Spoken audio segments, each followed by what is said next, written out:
Selamat pagi Bapak Ibu Saudara yang dikasihi oleh Tuhan. Senang sekali karena pada pagi hari ini kita semua masih diberikan kesempatan oleh Tuhan untuk sama-sama mendengarkan renungan kebenaran firman Tuhan yang pasti memberkati kita semua.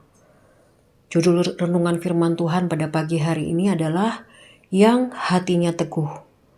Saya mengambil dari Yesaya pasal yang ke-26 ayat yang ketiga. Yang hatinya teguh kau jagai dengan damai sejahtera, sebab kepadamulah ia percaya. Pasal yang ke-26 dalam kitab Yesaya ini menceritakan tentang nyanyian yang mengungkapkan bahwa bangsa Yehuda harus memiliki kepercayaan yang penuh kepada Tuhan sebagai tempat pelindungan dan keselamatan bagi mereka.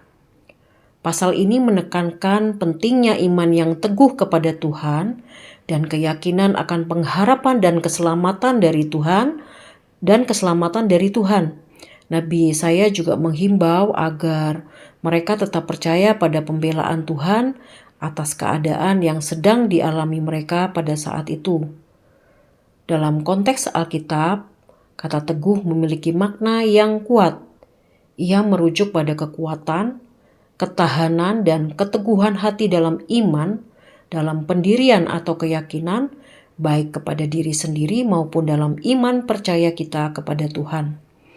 Kata ini seringkali digunakan dalam konteks yang menekankan kestabilan dalam hidup, tidak mudah goyah, dan tetap berpegang pada sesuatu hal yang diyakininya. Ada beberapa aspek mengenai keteguhan. Yang pertama, keteguhan hati dan pendirian. Menunjuk pada keteguhan dan tekad serta daya tahan kita terhadap pengaruh yang dapat melemahkan kita, baik itu dari dalam maupun dari luar. Yang kedua, keteguhan dalam iman. Berdiri teguh dalam iman berarti kita tetap kuat dalam kepercayaan kita, tidak goyah oleh pengaruh dari luar atau tekanan, dan terus setia kepada Tuhan. Yang ketiga, keteguhan dalam melayani Tuhan. Menunjuk pada ketekunan dan konsistensi kita dalam melayani Tuhan, apapun itu yang dipercayakan kepada kita, besar ataupun kecil, semuanya berusaha untuk kita lakukan dan kerjakan dengan baik dalam ketaatan kita kepada Tuhan. Kolose 3 ayat yang ke-23 mengatakan, apapun juga yang kamu perbuat, perbuatlah dengan segenap hatimu, seperti untuk Tuhan dan bukan untuk manusia. Kita akan berusaha melakukan apapun yang dipercayakan kepada kita dengan baik dan maksimal jika kita melakukan segala sesuatu seperti untuk Tuhan dan bukan untuk manusia. Amin, puji Tuhan.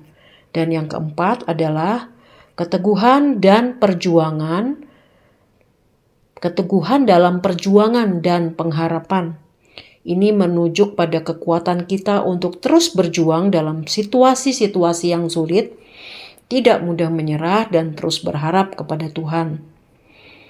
Di dalam Yesaya pasal yang ke-26 ayat yang ke-12 firman Tuhan mengatakan, ya Tuhan, Engkau akan menyediakan damai sejahtera bagi kami, sebab segala sesuatu yang kami kerjakan, Engkaulah yang melakukannya bagi kami.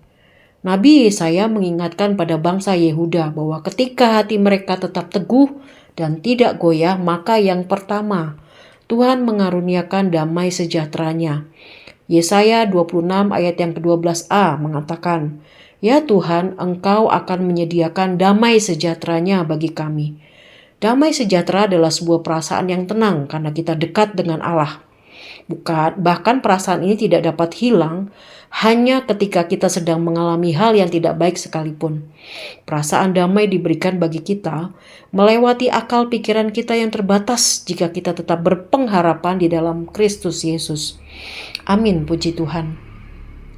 Di dalam Filipi pasal yang keempat ayat yang ke-7, damai sejahtera Allah yang melampaui segala akal akan memelihara hati dan pikiranmu dalam Kristus Yesus. Dan yang kedua, Tuhan menganugerahkan kemampuan atau kesanggupan. Yesaya 26 ayat yang ke-12b. Sebab segala sesuatu yang kami kerjakan, Engkaulah yang melakukannya bagi kami. Kita hanya diminta melakukan bagian kita, dan Tuhan akan melakukan bagiannya. Puji Tuhan, bagian kita adalah percaya dan berharap, dan bagian Tuhan mengerjakan bagian yang terbaik dalam kehidupan kita. Filipi pasal yang keempat ayat yang pertama.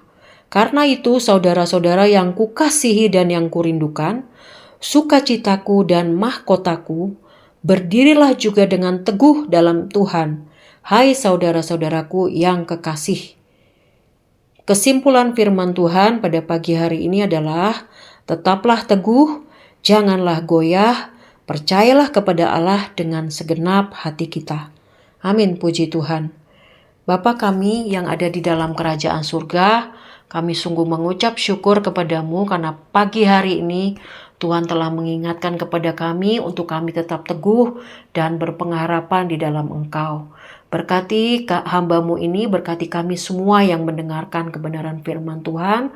Tuntun kami sepanjang hari ini ke dalam pimpinan Roh Kudus supaya apa yang kami kerjakan Tuhan pimpin dan jadikan berhasil. Terpujilah nama-Mu Bapa, kekal sampai selama-lamanya. Kami sudah berdoa mengucap syukur kepadamu. Hanya di dalam berkat nama Tuhan Yesus Kristus kami sudah berdoa. Haleluya. Amin.